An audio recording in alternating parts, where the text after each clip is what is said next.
નમસ્કાર દર્શક મિત્રો, @ગુજરાતમાં આપનું સ્વાગત છે। ગુજરાતના રાજકારણમાં એક મોટો ફેરફાર થયો છે, જેનાથી બધાને જ આશ્ચર્ય થઈ ગયું છે।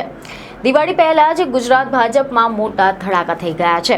દિવાળી પહેલા ગુજરાતની ભૂપેન્દ્ર પટેલ સરકારમાં એવા મોટા ફેરફાર થયા છે કે જેના કારણે કેટલાય મંત્રીઓની દિવાળી બગડી ગઈ છે, જ્યારે બીજા કેટલાય લોકોની દિવાળી પહેલા જ સારા સમાચાર મળી જતા દિવાળી ચમકી ગઈ છે। કારણ કે મુખ્યમંત્રી ભૂપેન્દ્ર પટેલના નેતૃત્વ હેઠળની ભાજપ સરકારના તમામ મંત્રીઓએ અચાનક જ ધડાધડ રાજીનામા ધરી દીધા હતા।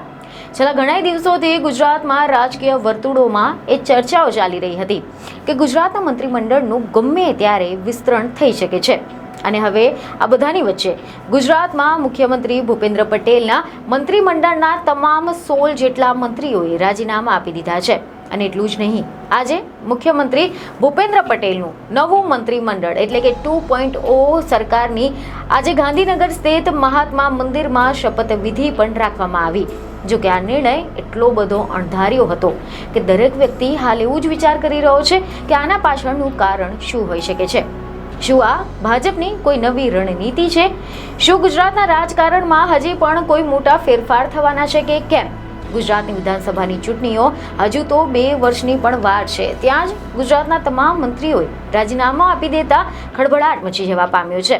એવા સમાચાર સામે આવ્યા છે કે 16 જેટલા મંત્રીઓમાં 8 કેબિનેટ મંત્રીઓ અને 8 રાજ્ય કક્ષાના મંત્રીઓ સામેલ છે, જેમાં પણ કેબિનેટ મંત્રી કનુભાઈ દેસાઈ, ઋષિકેશ પટેલ, રાઘવજી પટેલ, બળવંતસિંહ રાજપૂત, કુંવરજી બાવળિયા, મુળુભાઈ બેરા, કુબેર ડિંડોર અને ભાનુબહેન બાબરિયાએ રાજીનામું આપી દીધું છે। જ્યારે રાજ્ય કક્ષાના મંત્રીઓમાં હર્ષ સંઘવી, જગદીશ પંચાલ, પરસોત્તમ સોલંકી, બચુભાઈ ખાબડ, મુકેશ પટેલ, પ્રફુલ્લ પાનસેરિયા, ભીખુસિંહ પરમાર અને કુંવરજી હળપતિએ રાજીનામું આપ્યું છે। જોવા જેવી વાત એ છે કે ગુજરાતમાં ભાજપને વર્ષ 2022ની ચૂંટણીમાં 156 બેઠકો જેટલી શક્તિશાળી બહુમતી મળી હતી, અને ત્યારબાદ તેમના ધારાસભ્યોની સંખ્યા પણ વધીને 162 થઈ ગઈ હતી। પરંતુ તેમ છતાં પણ મંત્રીમંડળમાં આ બદલાવ કરવામાં આવ્યો છે, ત્યારે લોકોમાં એક કુતૂહલ સર્જાયું છે કે આખરે આ તમામ મંત્રીઓને કેમ અચાનક હટાવી દેવામાં આવ્યા। આ મંત્રીઓમાં ફેરફારના કારણો વિશે વાત કરતા ભાજપના પ્રદેશ પ્રમુખ CR પાટીલે એક મીડિયા સમક્ષ કહ્યું હતું કે આ નિર્ણય પાર્ટી માટે એક નવા યુગની શરૂઆત કરશે। આ નિર્ણય પાર્ટીના નેતાઓ અને કાર્યકર્તાઓના સૂચનોના આધારે લેવામાં આવ્યો છે। જોકે રાજકીય પંડિતોનું અનુમાન છે કે ભાજપ હાઈકમાન્ડે દિવાળીમાં મંત્રીમંડળની રાજકીય સાફસૂફી કરવાનું જ નિર્ણય લીધો હશે, જેના ભાગરૂપે જ આ નવું મંત્રીમંડળ રચવાનો નિર્ણય કરવામાં આવ્યો છે। આ મોટા ફેરફાર પાછળ અનેક કારણ હોવાનું રાજકીય તજજ્ઞો માની રહ્યા છે, જેમ કે વર્ષ 2022ની ચૂંટણી બાદ ભૂપેન્દ્ર પટેલના મંત્રીમંડળમાં છેલ્લા 3 વર્ષથી કોઈ પણ ફેરફાર કરવામાં આવ્યો નથી। આ સિવાય એવું પણ કહેવાઈ રહ્યું છે કે વર્ષ 2027ની એટલે કે આગામી વિધાનસભાની ચૂંટણીને ધ્યાનમાં રાખીને ભાજપ હાઈકમાન્ડની અપેક્ષાઓ પૂરી કરવામાં જે વર્તમાન મંત્રીઓ મોટાભાગના સભ્યોની નિષ્ફળતાના પગલે આ નિર્ણય લેવામાં આવ્યો છે। તાજેતરમાં વિસાવદરની વિધાનસભાની જે પેટા ચૂંટણી યોજાઈ હતી, તેમાં પણ આમ આદમી પાર્ટીની સામે ભાજપની હાર થઈ ગઈ હતી। આ વિસ્તરણનું આ પણ એક મુખ્ય કારણ માનવામાં આવી રહ્યું છે, જેને ઘણા બધા નેતાઓના ભવિષ્યનો નિર્ણાયક કાળ ગણવામાં આવી રહ્યો છે। આ ઉપરાંત કેટલાક મંત્રીઓની કામગીરીમાં અસક્ષમતા અને એન્ટી ઇન્કમ્બન્સીની અસરને ઓછી કરવાનો પણ ભાજપનો એક વ્યૂહ છે। રાજકીય વિશેષકો માને છે કે આ નિર્ણય ભાજપ દ્વારા લેવામાં આવેલી એક નવી રણનીતિ છે, જેનો હેતુ પક્ષમાં અસંમતિને દૂર કરવા અને નવા નેતૃત્વને પ્રોત્સાહન આપવાનો છે। તેમનું માનવું છે કે તેમના જે મંત્રીમંડળ છે, આ મંત્રીમંડળનું પુનઃગઠન કરીને હવે ભાજપે તેમના પક્ષમાં નવી ઉર્જા દાખલ કરવાના પ્રયાસ કર્યા છે। કારણ કે એવા પણ અહેવાલો છે કે રાજકીય પંડિતોનું એવું અનુમાન છે કે મંત્રીમંડળનું વિસ્તરણ એ એન્ટી ઇન્કમ્બન્સી કરતાં વધારે અમુક ઘટનાઓના કારણે ગુજરાતમાં ભાજપ વિરુદ્ધ પ્રવર્તેલી જે નારાજગી છે, ભાજપની આ સ્ટ્રેટેજી રહી છે। કારણ કે ભાજપ ગુજરાતમાં એક પ્રભાવશાળી પાર્ટી તરીકે સ્થાપિત થઈ ગઈ છે, ત્યારે નરેન્દ્ર મોદી વડાપ્રધાન બન્યા પછી ગુજરાત સરકારમાં 2 વાર મંત્રીમંડળો રાજીનામું આપી ચૂક્યા છે। આના પહેલા પણ મુખ્યમંત્રી આનંદીબેન પટેલ અને વિજય રૂપાણીએ રાજીનામું આપવું પડ્યું હતું અને તેમના મંત્રીમંડળમાં પણ બદલી કરી નાખવામાં આવી હતી। આના ઉપરાંત ગુજરાતમાં છેલ્લા કેટલાક સમયમાં જે બનેલી દુર્ઘટનાઓ છે, જેમ કે ગંભીરા બ્રિજ, મોરબી દુર્ઘટના, હરણીકાંડને લઈને લોકોમાં ગુસ્સો અને નારાજગી જોવા મળી રહી છે. અને આવી બધી ઘટનાઓમાં પ્રવર્તેલી જે નારાજગી છે, આ નારાજગીને ખાળવા માટે તેમણે આ મંત્રીમંડળનું વિસ્તરણ કર્યું હોય તેવું લાગી રહ્યું છે. સરકાર સામે એન્ટી ઇન્કમસી એક કારણ છે. સત્તા વિરોધી લહેર આવનારી જે સ્થાનિક સ્વરાજ્યની ચૂંટણીઓ છે, આ ચૂંટણીઓમાં પણ અસર કરી શકે અને આ જ બધા કારણ જવાબદાર હોઈ શકે છે. આ સિવાય તાજેતરમાં જે વિસાવદરમાં આમ આદમી પાર્ટીના ગોપાલ ઇટાલિયાએ જીત મેળવી હતી, ત્યારબાદ આમ આદમી પાર્ટીએ સભાઓ અને આંદોલનો યથાવત રાખ્યા છે. અને આને લઈને પણ વિશ્લેષકોનું માનવું છે કે તે પણ ભાજપ માટે ચિંતાનો વિષય બની ગઈ છે. કારણ કે ગુજરાતમાં આવતા જાન્યુઆરી-ફેબ્રુઆરી 2026ના સમયગાળામાં સ્થાનિક સ્વરાજ્યની ચૂંટણીઓ પણ યોજાઈ શકે છે. અને આવામાં અનેક લોકો આ ચૂંટણીની સાથે આ સાંકળીને પણ મંત્રીમંડળના બદલાવને જોઈ રહ્યા છે.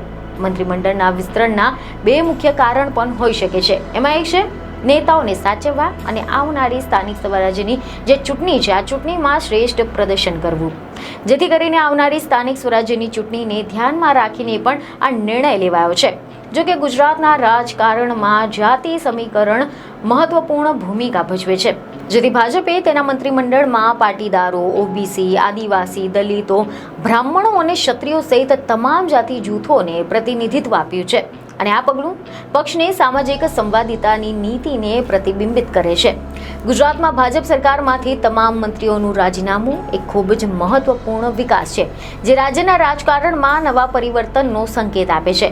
નવી સરકારની રચનાની સાથે ભાજપ પોતાના નેતૃત્વને મજબૂત બનાવવા અને રાજ્યના વિકાસ માટે નવા પગલાં લેવાની તૈયારી કરી રહ્યું છે. જો કે આ નિર્ણય ભાજપ માટે ફાયદાકારક સાબિત થશે કે નહીં તે તો આગામી સમય જ ખબર પડશે. પરંતુ એક વાત ચોક્કસ છે કે ગુજરાતના રાજકારણમાં આ પરિવર્તન આવનારા દિવસોમાં ઘણા નવા સમીકરણોને જન્મ આપશે. કારણ કે ગુજરાતના રાજકારણમાં અસંતોષ થવી એ કોઈ નવી વાત નથી. છેલ્લા કેટલાય સમયથી પક્ષની અંદર અને બહાર અનેક ચર્ચાઓ થઈ રહી છે. અને હવે મંત્રીમંડળના રાજીનામાની સાથે એ બાબત પણ સ્પષ્ટ થઈ ગઈ છે કે પક્ષની અંદર કેટલાક મોટા ફેરફાર થઈ રહ્યા છે. હવે આપણે વાત કરીએ ભાજપની રણનીતિ વિશે. તો ભાજપની રણનીતિ સમજવા માટે આપણે છેલ્લા કેટલાક વર્ષોમાં ભાજપ પક્ષના નિર્ણયો પર નજર નાખવાની જરૂર છે. કારણ કે પક્ષે હંમેશા તેના વિરોધીઓને કડક લડાઈ આપવા માટે અને તેમના સમર્થકોને ખુશ રાખવાનો પ્રયાસ કર્યો છે. હવે જોવાનું એ પણ બાકી છે કે પક્ષ તેમના નવા મંત્રીમંડળ સાથે કઈ રણનીતિ અપનાવે છે. જો કે આ નવા મંત્રીમંડળને ઘણા બધા પડકારોનો સામનો કરવો પડશે. કારણ કે કેટલાક જાણકારોનું માનવું છે કે રાજ્યની આર્થિક સ્થિતિ સુધારવા, બેરોજગારી ઘટાડવા અને કાયદો અને વ્યવસ્થાને જાળવવાના પડકારોનો સામનો કરવો પડશે. વધુમાં તેમને પક્ષની અંદરના જે અસંમતિ છે તેને પણ સંબોધવા અને નવા નેતૃત્વની સ્થાપના કરવાના પડકારો પણ સામનો કરવો પડી શકે છે.